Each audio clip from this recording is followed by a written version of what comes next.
Assalamualaikum warahmatullahi wabarakatuh. Bismillahirrahmanirrahim. Alhamdulillahi wa kafa, wassalatu wassalamu ala nabiyil mustafa wa ala alihi wa ashabihi wa ummatihi min ahli sidqi wal wafa. Rabbi shrahli sadri wa yassirli amri wahlul 'uqdatam min lisani yafqahu qawli wa ba'du. Jamaah kajian Selasa malam Kairo, Masjid Babus Salam, Widoro Baru, Condong Catur Timur, yang dirahmati Allah. Wabil khusus takmir masjid dan seluruh pengurus kajian, ibu-ibu, bunda-bu yang ada di Serambi, dan juga para tetua, senior, sesepuh yang saya takdimi. Mari pada malam hari ini Allah mengizinkan kita untuk bersilaturahim, menjadi muslim yang keren karena Islam. Jadi Islam sebagai agama kita ini harus membuat kita ini keren. Nah, keren itu kira-kira ya bangga dengan Islamnya dan menjadikan diri kita ini sebagai muslim, pribadi muslim yang senantiasa berada dimanapun kita berada itu menunjukkan bahwa jati diri kita adalah muslim dan muslimah. Mudah-mudahan Allah Subhanahu wa Ta'ala meridhoi niat dan taklim kita pada malam hari ini. Mohon izin sebelum saya melanjutkan, saya ingin perkenalan terlebih dahulu. Karena Pak Sri ngaturi saya untuk bersama para jamaah belajar.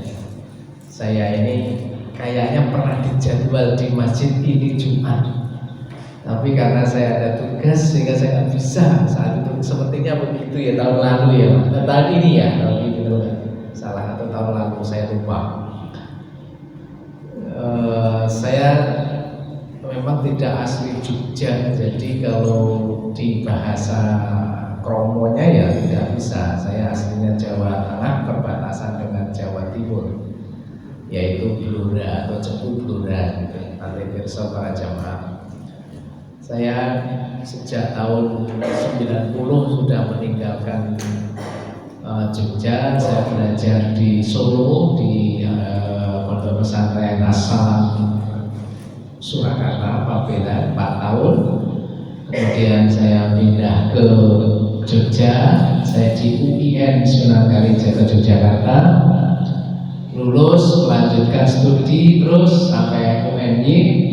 Kemudian saya kebujuk sama putrinya Bapak Haji Sayuti Mustafa Bersama. Dan itu mertua saya. Lalu saya tinggal di Stan itu di mana orang nyebutnya Setan, Lagu Harjo, Depok Sleman. Tampaknya saya bersama putrinya Bapak Haji Sayuti tidak diizinkan lama oleh Allah. Selama 23 tahun menemani saya dan dikaruniai oleh Allah 2 putra, 1 putra 1 putri. Beliau memisahkan kami, dan karena rahmat dan dicintai oleh Allah pada tahun 2022 Oktober. Jadi mungkin hampir berapa ya, hampir 3 tahun ya sebentar lagi ya, tahun Masehi. Allah mengizinkan kepada saya untuk bersama 2 putra, 1 putri dan 1 putra. Alhamdulillah. Yang pertama masih saya minta belajar di UIN, jurusan Pendidikan Agama Islam. ngambil program doktor, belum nikah, kayak ayahnya juga belum nikah gitu ya. Adiknya yang putri Ragil masih pengen kuliah, baru semester 2, mestinya semester 4, dulu di UNY, kemudian pindah di Unisa semester 2 di Unisa Barat sana, di salah satu prodi ya. Dan tentu saya senang sekali karena saya bisa bersilaturahim dengan para hadirin jamaah rahimakumullah. Mohon doanya selalu, semoga para hadirin sehat selalu dan kita semuanya dalam lindungan Allah Subhanahu wa Ta'ala. Kita mulai, bahwa pada kesempatan yang berbahagia ini saya buka dengan sebuah ilustrasi. Jamaah rahimakumullah pernah pergi ke Gunung Utara, itu gunung apa namanya? Merapi, alhamdulillah. Di sana ada Pak Tani yang hobinya itu mencangkul. Ya, saya dulu di Blora, di Cepu, saya juga petani agraris di sana. Meskipun ada minyaknya ya, Exxon Mobil dan seterusnya, tapi saya termasuk yang selatan, itu ada agraris padi, mencangkul. Nah, petani yang ada di Merapi itu mencangkul, terbentuklah sebuah batu bongkahan bok, batu bok kayu yang isinya itu adalah batu-batu kecil. Bagi Pak Tani, batu-batu kecil itu mungkin dianggap sebagai sesuatu yang kurang bermakna. Maka dipakailah untuk menghalau burung emprit yang sedang makan padi. Ya, untuk rusak diulangi gitu ya, kira-kira begitu. Padahal kalau burung itu makan padi, itu bagian dari sedekah kan. Tapi kalau petaninya ikhlas, dibiarkan semuanya akan terjadi, jebrang semuanya ya, nggak akan bisa dipanen. Dihalulah burung tadi pakai kerikil tadi. Nah, ada abang kita yang hobinya itu apa, koleksi akik gitu ya kan, melihat batu kok dibuangin itu gimana itu, nah, dikejarlah itu. Dapatlah batu itu, kemudian Pak, bagaimana kalau batunya saya beli dengan harga 50.000? Wah, bapaknya ngaco kamu, batu kecil segitu kok kamu beli 50.000? Enggak, gitu kan kira-kira ya. Lalu masih aja dibuang, dilemparin untuk menghalau burung emprit itu. Kalau ada tayangannya, ada gambarnya burung empritnya kayak apa gitu ya. Dilempar, duh, kok masih dilempar? Berarti harganya kurang tinggi, saya naikkan.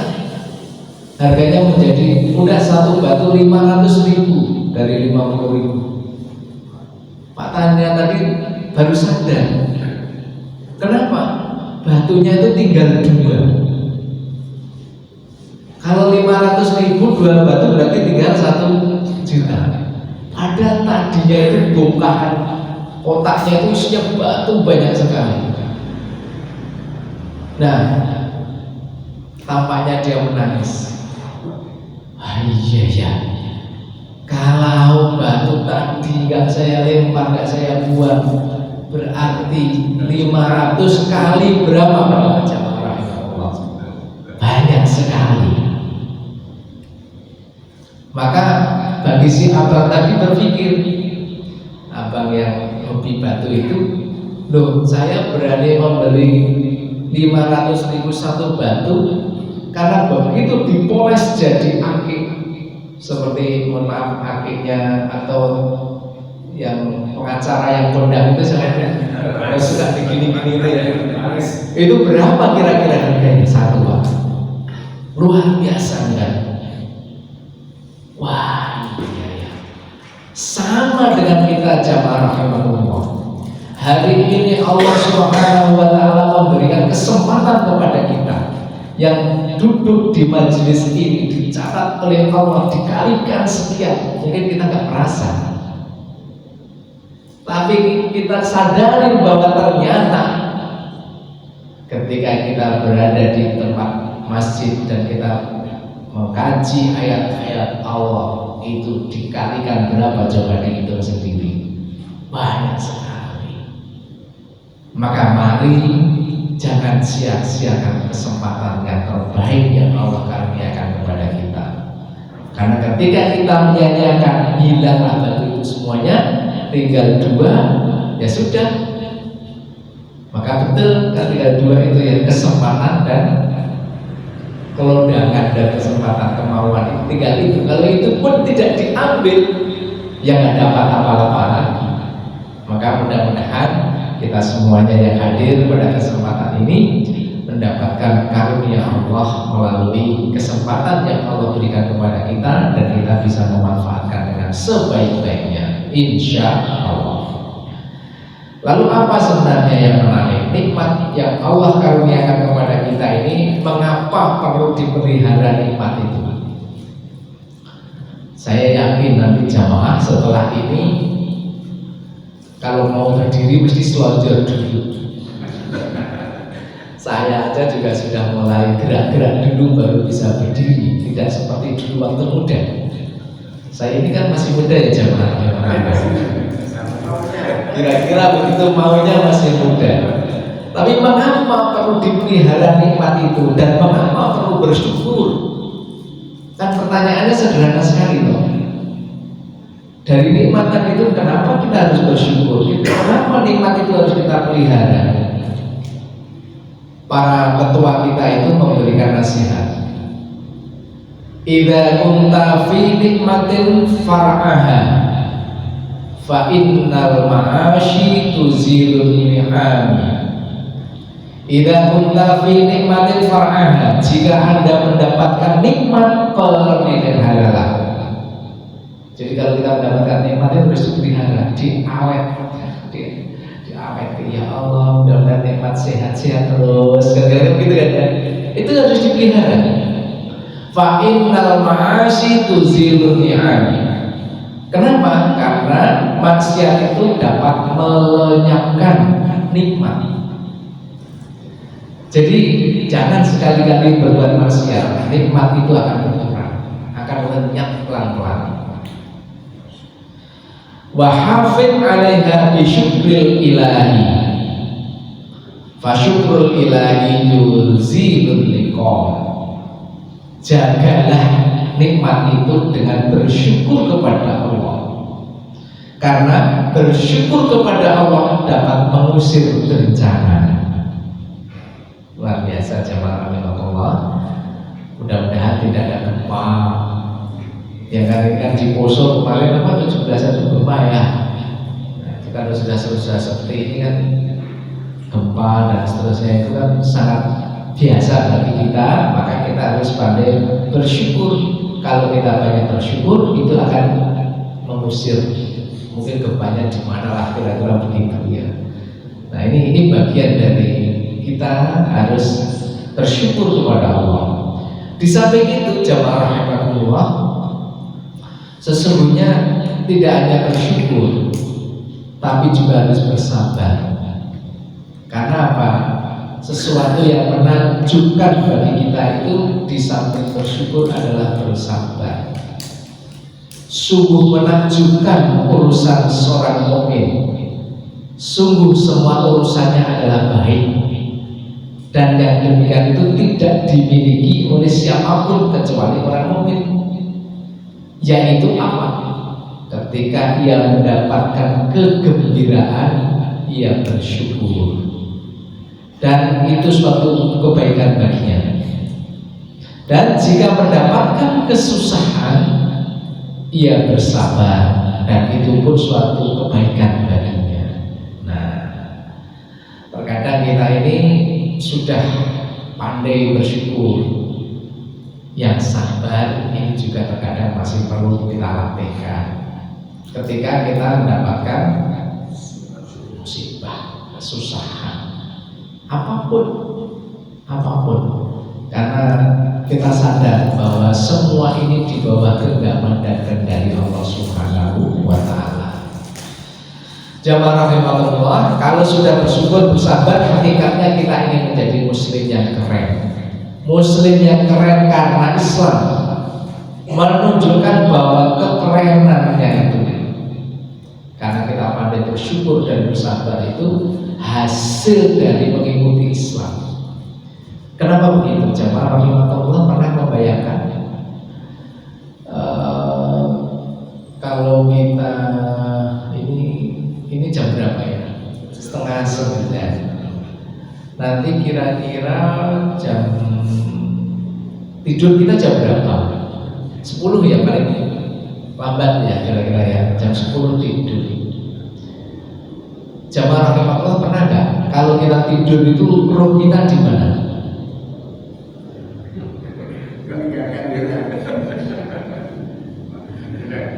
Di bawah genggaman Allah Subhanahu wa Ta'ala. Tapi jamaah rahimahullah, ketika di bawah genggaman itu nanti kalau bangun itu dikembalikan atau tetap digenggam? Coba bayangkan kalau nanti tidak dikembalikan, kira-kira kemana kita? Maka jangan lupa berdoa bismika Allahumma ahya wa bika amut. Setelah jamaah nanti pagi besok jam 3:30, kira-kira begitu bangun apa yang dilaksanakan? Berdoa bangun, alhamdulillahilladzi ahyana ba'da ma amatana wa ilaihi nusyur. Setelah itu kemana? Kamar mandi. Kamar mandi berdoa tidak? Doa masuk kamar mandi masih ngantuk, lupa. Ya, Allahumma ini a'udzubika minal khubuthi wal khaba'is. Setelah itu mungkin ke belakang, terus berwudu dan seterusnya, keluar lagi dan seterusnya, sampai tidur kembali. Jamaah rahimahullah, kenapa semua itu kita lakukan dengan senantiasa berdoa? Karena tak kala terjadi apapun dalam detik-detik itu, kita masih terhubung kepada Allah Subhanahu wa Ta'ala. Maka perbanyaklah kita berdoa di setiap saat. Masuk masjid berdoa, keluar masjid berdoa, jalan pulang ke rumah bismillahirrahmanirrahim, kembali lagi dan seterusnya. Semua itu kita lakukan karena kita sudah berjanji ingin menjadi muslim yang keren, yang sudah bersyahadat. Bapak Ibu sudah bersyahadat belum? Bersaksi bahwa Allah adalah Tuhan, tidak ada Tuhan selain Allah, Rasul Muhammad SAW adalah utusan Allah. Padahal itu dulu waktu kita belajar tentang hadis, janin yang ada di perut ibunda kita ini ketika berusia 120 hari itu ditiupkan ruhnya. Alastu birabbikum qalu bala syahidna. Apakah aku ini Tuhan? Oh iya. Itu bersaksi bahwa Allah adalah Tuhan. Sekian bulan, bulan kemudian keluarlah, jadilah dia anak yang soleh, jadilah anak yang macam-macam. Itu adalah fa'abawahu yuhawidani aw yunassirani. Orang tuanya lah yang menjadikan dia menjadi Yahudi atau Nasrani atau Majusi dan seterusnya dan seterusnya. Maka hakikatnya kita mengikuti Islam sebenarnya adalah tadi dalam rangka kita memenuhi syahadat kita. Kalau kita sudah bersyahadat asyhadu an la ilaha illallah, apapun yang kita lakukan itu adalah dalam rangka tunduk kepada Allah Subhanahu wa Ta'ala. Maka nanti malam berdoa atau jamaah rahimahullah keluar masjid berdoa dan seterusnya, itu dalam rangka kesyahadatan kita kepada Allah Subhanahu wa Ta'ala. Kayaknya perlu ditakut-takuti ini jemaah ini. Saya itu punya mahasiswa, tadi ketemu juga waktu minta tanda tangan penyelesaian tesis. Mahasiswa saya perempuan, tugasnya itu di PKU Muhammadiyah Gaping sana doang. Jadi apa beliau? Jadi rohaniyawati. Rohaniyawati itu temannya malaikat, tapi musuhnya dokter. Karena apa? Rohaniyawati itu kalau ada pasiennya dokter yang Yonsewu sudah dokternya tidak lagi, pasti dipanggillah dia, tolong ditalkin, gitu. Wah, kira-kira begitu. Bayangkan jamaah rahimahullah, ditalkin itu kan seperti kita yang sekarang berada di alam yang kedua ya, alam kandungan dunia. Setelah itu kan masuk ke sebelah alam barzah. Saya membayangkan, jangan-jangan alam barzah itu seperti di masjid ini, di masjid ini alam dunia, alam barzah itu sebelahnya. Sebelah itu kan ya Pak? Sebelah sana ya? Itu alam barzah. Pas kan? Jamaah rahimahullah, bayangkan. Saya tanya kepada namanya Mbak ini, Mbak, berarti setiap hari jenengan menemani saudara kita yang akan pergi ke alam barzah? Iya. Karena tapi saya spesialis perempuan. Ini betul laki-laki semuanya, rumahnya di sana. Perempuan. Satu hari ada berapa? Minimal 1. Masya Allah. Ada yang 4 dan sehari itu ada 4, ada yang 1 yang mendahului kita. Apa yang menarik?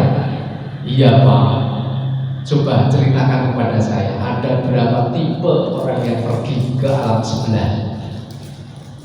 Banyak Pak tipenya. Banyak itu berapa? Ya setidaknya ada 3 Pak. Apa itu?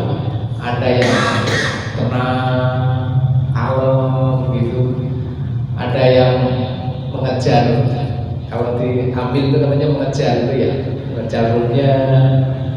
Ada yang ketiga itu yang mohon maaf, apa namanya, berteriak-teriak apa dan sejenisnya, ada ekspresi dan sejenisnya begitu kira-kira. Bayangkan jamaah rahimahullah, Mbak ini kamu kok gak takut ya? Enggak Pak, karena saya temannya malaikat katanya. Kenapa malaikat? Nah orang kalau mau masuk ke ruang sebelah, kalau Mbak ini kan mendorong-dorong, ayo masuklah, ayo masuk ke sana. Sementara dokternya jangan dulu, jangan dulu ke sana, biar masih hidup, ya kan? Masih di masjid sini. Kira-kira jangan kalau didorong ke ruang sana, atau di sana ya, dorong aja. Seperti itu jamaah rahimahullah. Ternyata, oh iya ya. Akhirnya itu saya sadar sampai sekarang itu, Mbak ini kamu gak takut? Enggak Pak. Betul ya, kamu itu berarti soketnya malaikat pencabut nyawa ya. Malah didorong-dorong segera ke sana. Memang dia cerita, loh bukankah dokter ada yang bisa menahan untuk tidak masuk ke sana?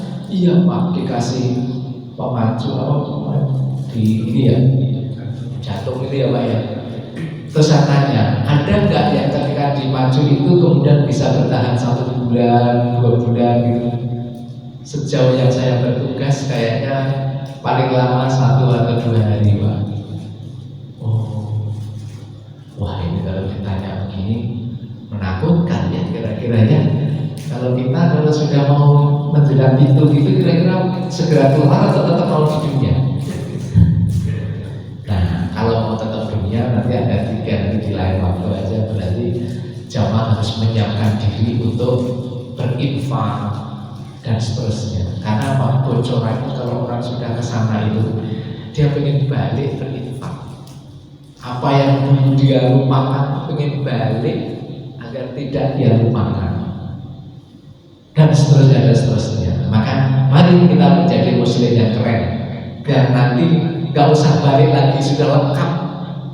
Kita bawa ke sana itu udah lengkap peralatannya, perlengkapannya sudah banyak, infak dan seterusnya. Dan menjadikan Islam itu ya jalan yang benar, jalan yang paling pas ya Islam itu, karena apa? Salima min aibin. Islam itu kan salah satu makna dari itu salima min aibin. Kalau orang sudah berislam sebenarnya selamat dari seluruh celah. Makanya saya kadang berpikir, kok aku masih ada celahnya ya? Berarti aku jajan Islam saya masih belum keren, masih belum bagus. Karena apa? Prinsipnya kan salimah min aibin, selamat dari segala celah dan aib yang ada. Maka kita harus menjadi orang yang berproses. Nah, berproses inilah sebenarnya menjadi Muslim melalui Islam. Nah, itu mudah-mudahan tema hari ini benar bisa menjadikan para jamaah semakin mantap, jadi Muslim yang sejati, Muslim yang memiliki ciri dan sekaligus sifat menjadikan Islam itu sebagai acuan nilai atau norma. Kita harus jadikan Islam ini menjadi nilai atau norma yang kita acu. Dalam ayat yang lain kan ada tuh, kamu menyangka bahwa itu baik padahal menurut Allah tidak baik, ya kan? Dan seterusnya. Maka ini harus kita jadikan acuan. Yang kedua, Islam harus menjadikan kita ini pembentuk keluhuran dan kemuliaan rohani dan tindakan. Maka tatkala kita tadi sudah berada di ujung pintu seperti itu, saya kan selalu membayangkan umur saya itu kan ya sudah, tapi belum seperti Nabi ya, Nabi 63 ya, masih. Kalau yang sudah kan bonus ya.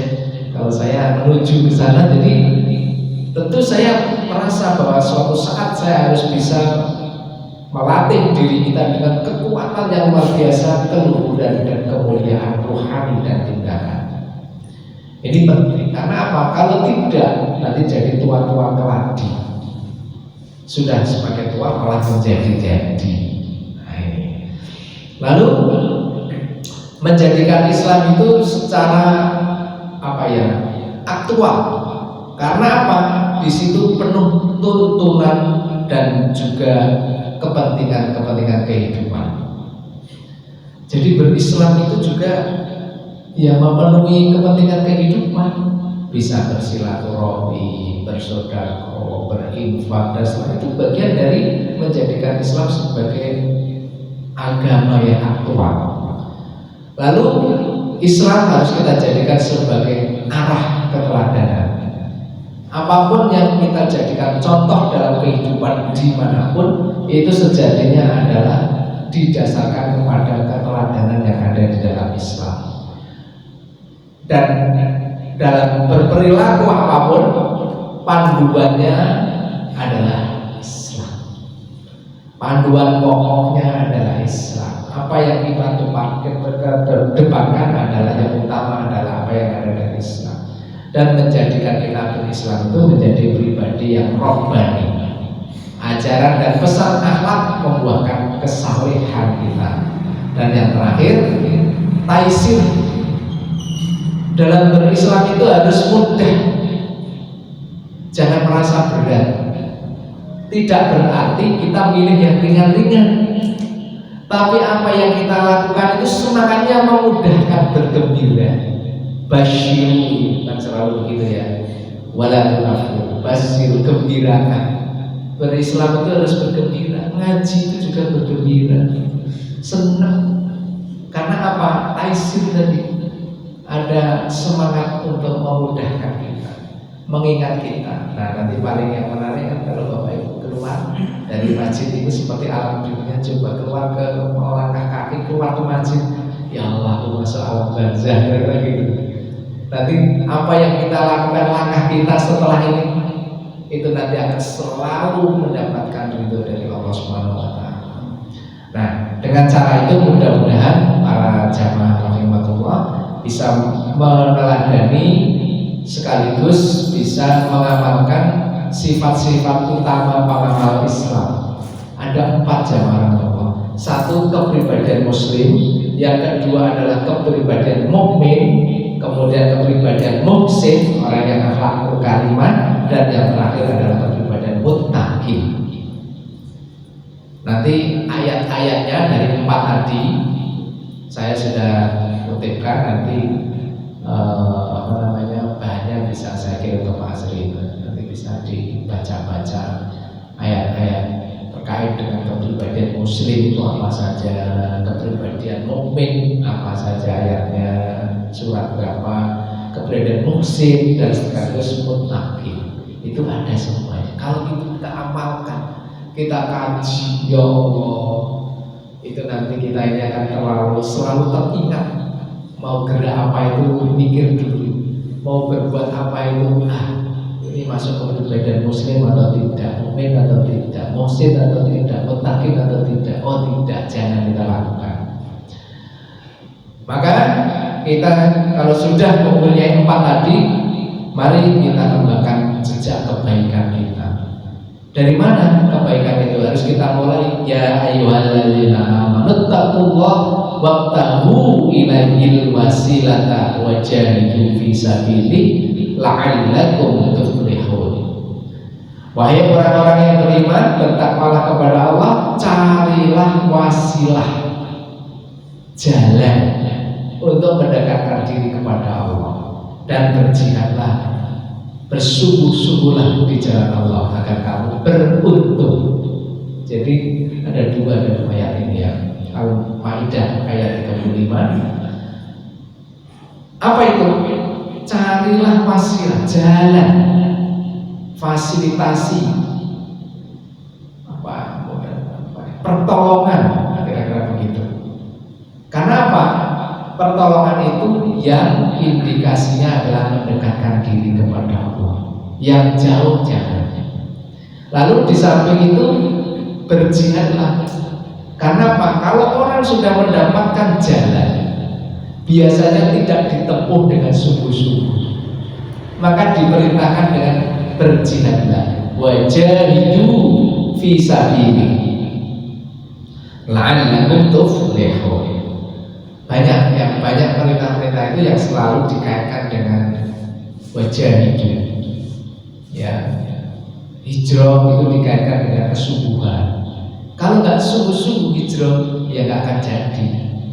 Demikian juga kalau kita sudah mendapatkan wasilah, jalan, nggak kita lanjutkan, nggak kita teruskan dengan kesungguhan hati, ya nggak akan sampai. Ya karena jalan itu akan bisa dilalui kalau kita menempuhnya. Kalau nggak ditempuh, ya nggak akan dapat. Itulah orang-orang yang beruntung. Di ayat yang lain, surat Nisa ayat 85, diperintahkan kepada kita mayyashfa' syafa'atan hasanatan yakul lahu nasibu minha wa mayyashfa' syafa'atan sayyi'atan yakul lahu kiflun minha wa kana Allah ala kulli syai'in muqita. Barang siapa yang memberi syafaat yang baik, syafa'atan hasanatan, syafaat yang baik, niscaya ia akan memperoleh bagiannya, pahala daripadanya. Dan barang siapa yang memberi syafaat yang buruk, niscaya ia akan memikul bagian dosa daripadanya. Allah Maha Kuasa atas segala sesuatu. Jadi sebenarnya di kehidupan dunia itu kita tinggal memilih. Kita ini mau memberikan pertolongan yang baik atau memberikan pertolongan yang buruk. Ingat, kalau pertolongannya itu baik, maka kita akan mendapatkan bagian pahalanya. Tapi kalau pertolongannya itu buruk, kita ikut menanggung akibatnya. Maka betul kan di dalam ayat, di dalam hadis itu, kenapa salah satu pahala yang besar itu ketika kita ngambil duri di tengah jalan? Karena apa? Coba bayangkan kalau duri di tengah jalan itu kita biarkan, kita ikut menanggung akibat dari orang yang kena duri itu. Sama halnya ketika kita melihat di jalan itu ada lubang. Kalau kita membiarkan, kemudian ada orang terjerembab ke lubang itu, apalagi kita ketawa-ketawa gitu ya, kita menanggung akibatnya menurut ayat ini. Maka kita tutup lubangnya, orang jalan jadi lancar. Apa yang terjadi kalau orang jalan lancar dan seterusnya menjadi pertolongan yang baik. Pertanyaannya, bagaimana dengan jalan yang sudah halus-halus, tiba-tiba dikasih apa itu Pak? Berjalan lebih. Gimana itu? Hah? Coba bayangkan kalau yang lewat kemudian maaf, ibu-ibu hamil, ya kan? Kemudian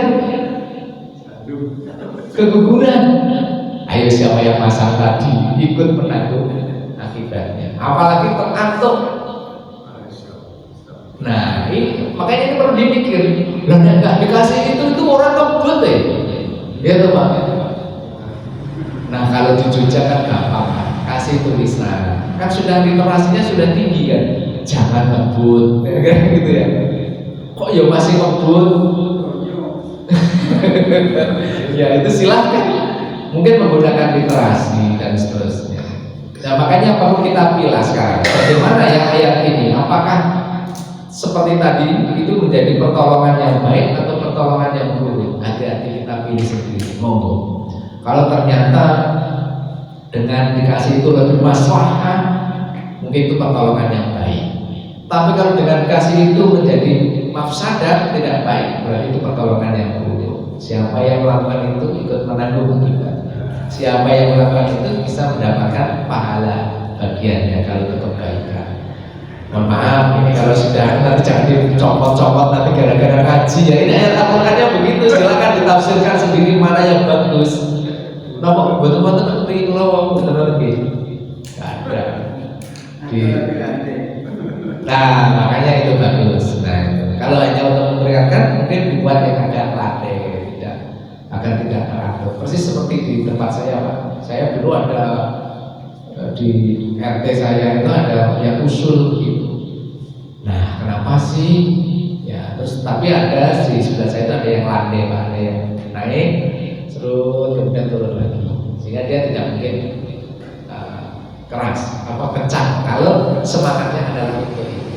Sehingga orang yang lewat juga ada kalau judil di tempat saya itu kan akhirnya dikasih zebra gitu, Pak ya.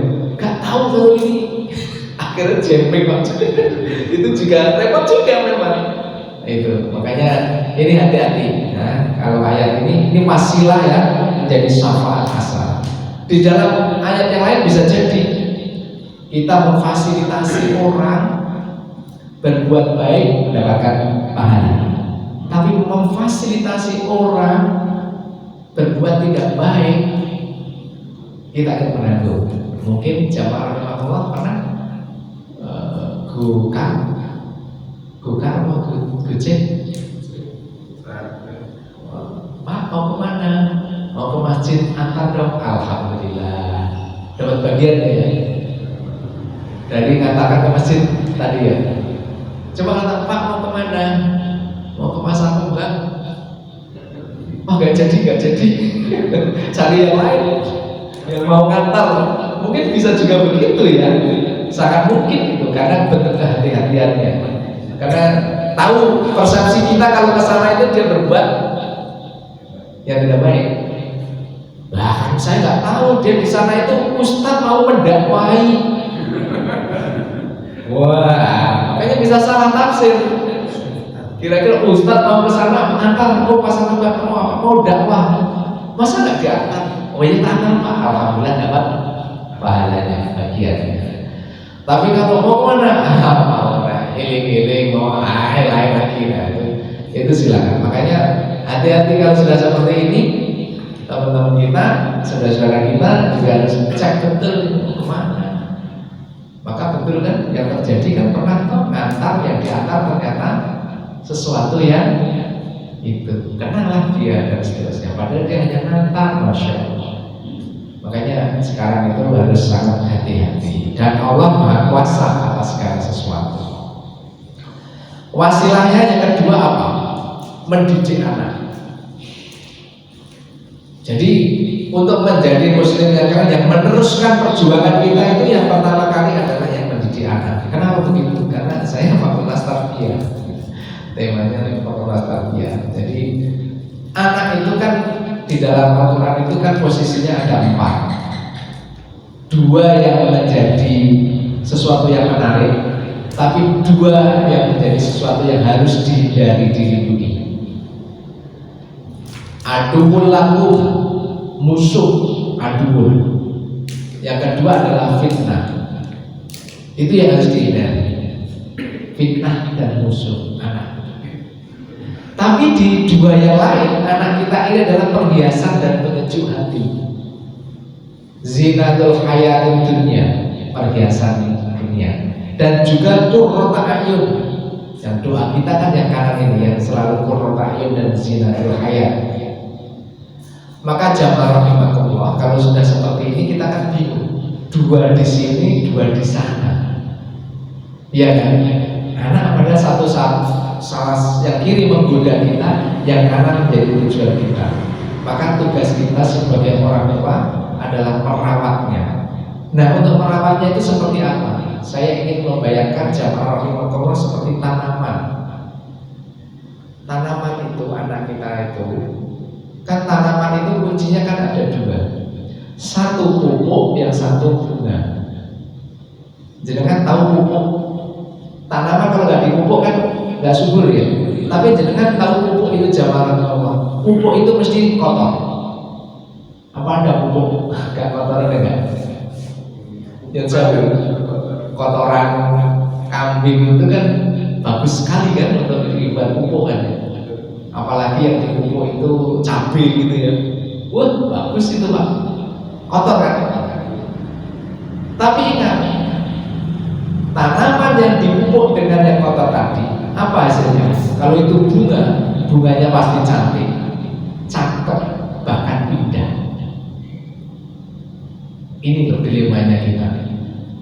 Jadi anak kita ini harus selalu kita pupuk, meskipun kita ini dengan bergelimang macam-macam itu, ngupok caranya agar kita pupuk anak itu.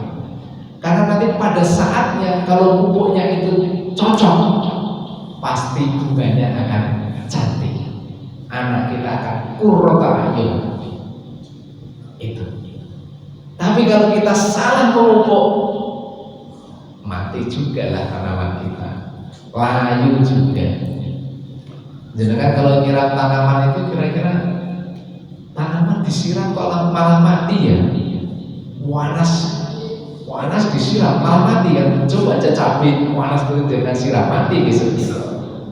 Nah, itulah anak-anak kita ini begitu Pak. Apalagi Gen Z sekarang ini, generasi Alpha. Orang tua sangat berat, hati-hati betul. Karena apa? Dari posisi anak itu kalau tidak hati-hati bisa menjadi tadi. Tapi kita harus berani memupuknya dengan cara yang bagus, agar nanti pupuk itu bisa membuat tanaman itu bisa berbuah, berbunga, dan seterusnya. Tidak hanya cukup kalau panjenengan pengen berbuah ya buahnya nanti mendoakan orang tua. Tapi kalau ingin berbunga ya selalu enak dipandang mata, qurrata ayun. Nah, pilih mana? Berbuah dan berbunga, alhamdulillah. Maka cari pupuk yang tepat. Itu adalah posisi anak. Itu untuk membuat kita ini wasilah yang pertama, perantara kita yang meneruskan. Caranya bagaimana? Kita sendiri yang harus mensolehkan sebelum anak kita. Kita sebagai orang tua, saya harus mensolehkan diri kita sebelum anak kita. Ku anfusakum wa ahlikum nar. Lalu pilih pendidikan yang baik untuk anak. Pilih pendidikan yang baik untuk anak. Al-ummu madrasatul ula wa abu rahisuha. Ibu itu adalah madrasah yang pertama, dan ayah itu adalah kepala sekolahnya di rumah. Maka ini harus betul-betul. Yang ketiga adalah arahan.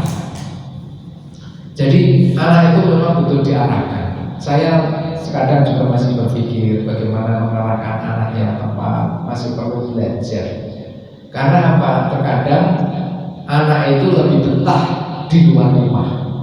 Di rumah itu nggak betah, kalau di luar rumah itu betah. Nah, kita tugasnya apa? Membuat rumah kita ini betah, bukan sekedar bangunan, tapi rumah adalah tempat berteduh dan juga bertumbuh anak-anak kita. Ini yang benar, dan ini adalah wasilah tadi. Lalu yang keempat adalah kita doakan. Kalau mendoakan anak itu, saya teringat dengan doanya itu loh, istrinya Imran. Dalam Al-Quran itu kan tidak ada ayat Imran, Ali Imran, bukan Al Imran tapi Ali Imran, keluarga Imran.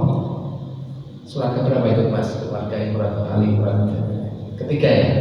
Ali Imran, bukan Al Imran, Ali Imran, keluarga Imran. Ternyata luar biasa, keluarga Ali Imran itu semuanya baik. Keluarga Ali Imran itu siapa? Imran itu sendiri dan Bu Imran. Bu Imran siapa? Istrinya Pak Imran. Kemudian siapa itu? Anaknya Imran itu siapa? Ayo, anaknya Imran siapa? Maryam. Anaknya Maryam siapa? Isa. Itu kan hebat-hebat semuanya itu. Luar biasa itu. Bu Imran itu siapa? Hannah namanya. Bu Imran itu ada di dalam surat Ali Imran ayat 35 sampai 37. Hannah itu dalam bahasa Arab Hana atau Hannah ya. Istrinya atau suaminya dari Imran dan ibunya Maryam. Kalau ibunya Maryam berarti neneknya siapa? Neneknya Isa. Neneknya Isa kan? Karena Maryam punya anak namanya Isa. Berarti Hana tadi adalah neneknya Isa. Nah, itu. Nah, Hana itu doanya itu luar biasa. Dia ingin memiliki anak yang soleh serta punya menarik sekali sebenarnya. Nanti bisa menjadi pelajaran kepada kita. Wanita solehah yang berdoa agar Allah memberikannya seorang anak laki-laki yang nadarnya kalau nanti anak laki-laki itu lahir maka akan diabdikan diri ke Baitul Maqdis. Doa Hannah ini, istrinya Imran ini luar biasa, dan jadilah dia hamil. Anak yang dikandungnya kalau sudah hamil melahirkan akan dipersembahkan kepada Baitul Maqdis, Masjid Al-Aqsa itu. Namun yang lahir siapa? Maryam. Laki-laki atau perempuan? Perempuan. Banyak tuh kita pengen aku punya anak laki-laki. Allah Subhanahu Wa Taala karuniakan anak perempuan Maryam. Tapi meskipun perempuan Maryam kan luar biasa kan, melahirkan namanya Isa, Nabi, luar biasa.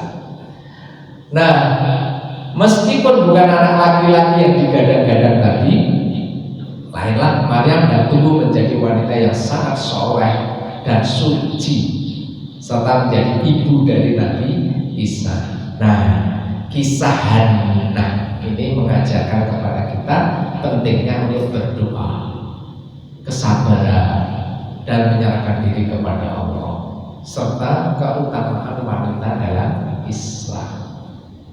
Makanya dan saya kalau kita seorang ibu itu biasanya doanya luar biasa, seperti istrinya Imran. Dan Imran itu bukan nabi ya, Imran itu keluarga Imran.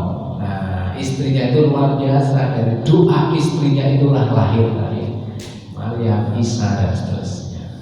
Maka ibu jamaah rahmatullah banyak-banyak berdoa untuk anak-anak kita agar bisa menjadi wasilah kita nanti. Lalu wasilah berikutnya apa? Menjaga keislaman kita. Iman, Islam, Islam ini harus kita jaga. Ya ayyuhalladzina amanu in tansurullah yansurkum wa yusabbit aqdamakum.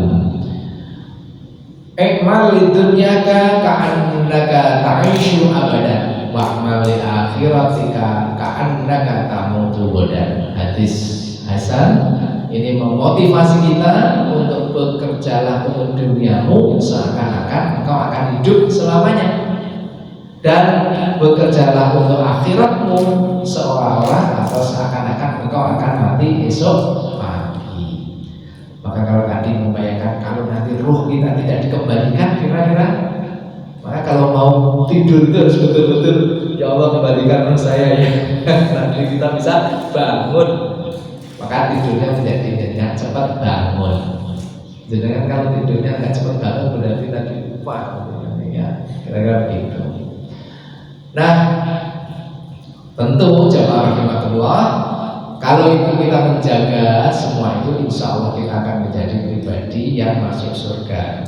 Khuffatil jannatu bil makarih wa khuffatin naru bisyahawat. Surga itu diliputi perkara-perkara yang dibenci. Kita banyak membenci itu sebenarnya surga. Dan neraka itu diliputi perkara-perkara yang disukai oleh sahabat. Jadi kalau yang dombrek dan seterusnya itu pasti itu kalau nggak hati-hati arahnya ke sana. Maka kita harus bisa memilah-milah. Nah tentu jamaah Allah bisa pilih surga atau pilih neraka. Ya pilih surga lah, karena surga itu kan beruntung husnul khotimah. Tapi kalau neraka kan buntu. Apa itu? Su'ul khotimah dan seterusnya ya.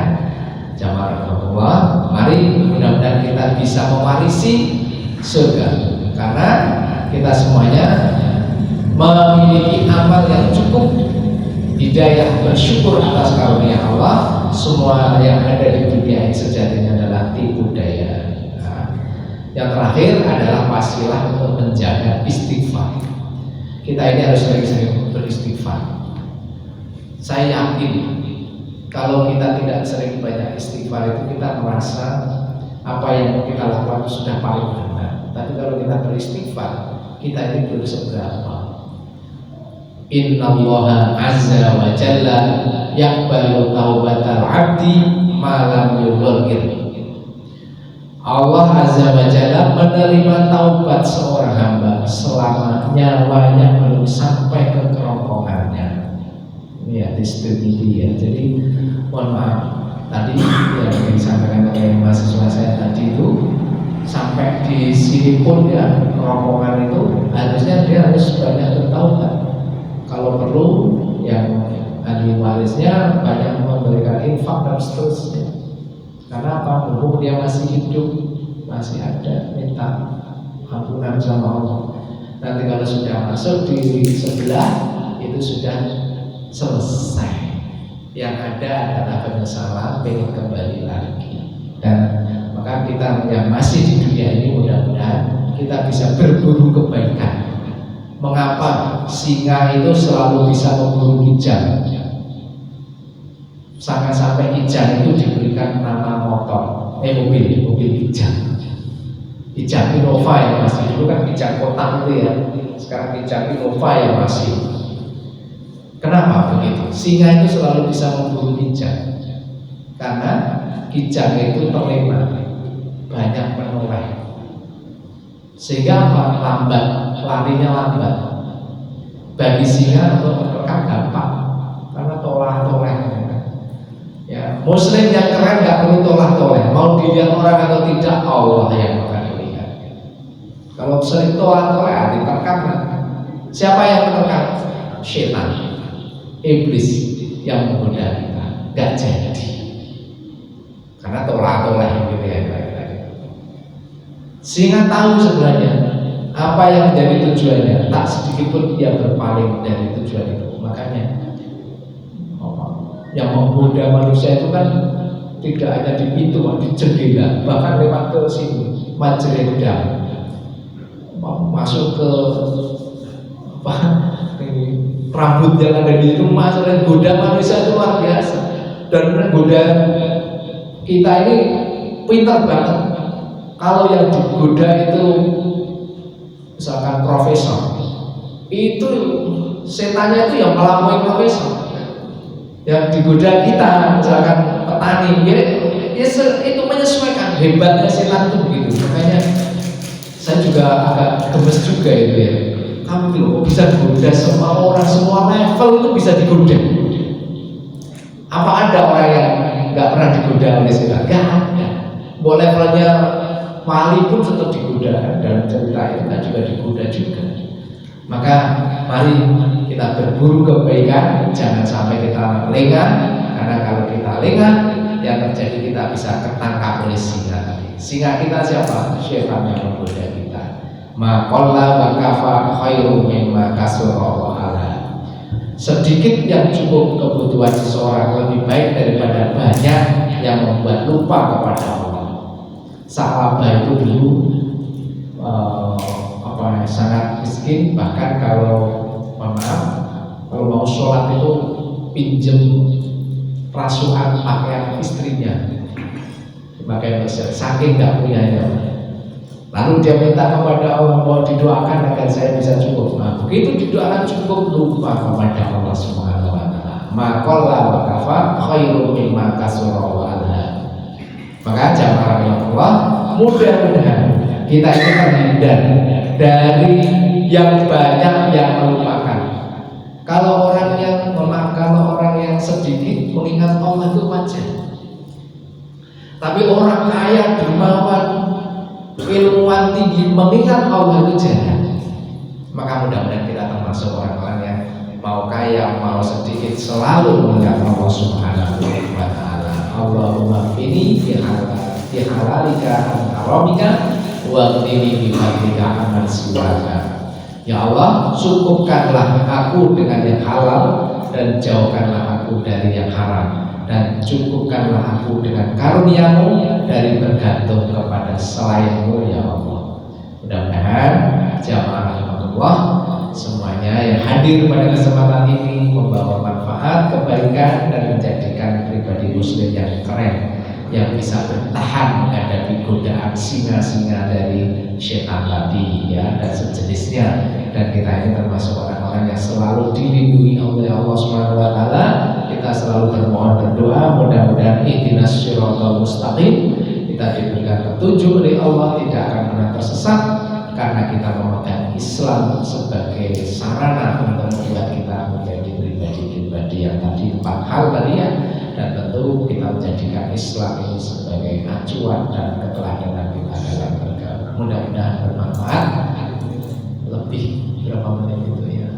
Tidak apa-apa ya. Tadi mulainya juga lebih sedikit. Dan yang pangapunten bila ada salah dan hilaf. Assalamualaikum warahmatullahi wabarakatuh.